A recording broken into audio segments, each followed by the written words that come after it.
Breaking developing news on the state budget right now. Less than 17 hours ago, an $8.7 billion spending plan was passed by House lawmakers after nearly 9 hours of debate. Up next, the Senate will now tackle the budget with a quick approval expected in less than 18 days before the new fiscal year begins on July 1st. One item that has its share of critics is raising the gasoline tax.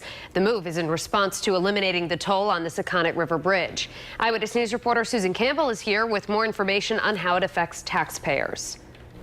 Shannon and I spoke with a local florist today. As you can imagine, his business logs lots of miles making deliveries. He says an increase in the gas tax could hurt small businesses like his. David Sherman has owned Woodlawn Gardens florist in Cranston for 21 years.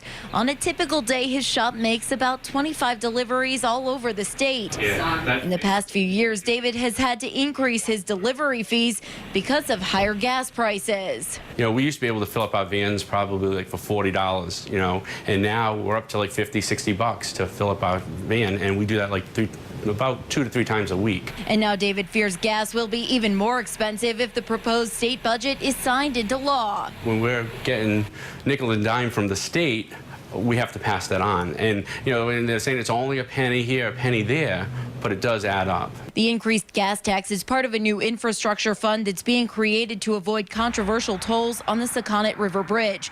The plan calls for the gas tax to go up automatically every other year, starting with an extra penny per gallon next summer. This plan builds on that by dedicating even more general revenues and some modest fee and gas tax increases so that there is eventually $50 million more that will be spent annually on states' roads and bridges. The plan also includes increased vehicle inspection fees from $39 to $55.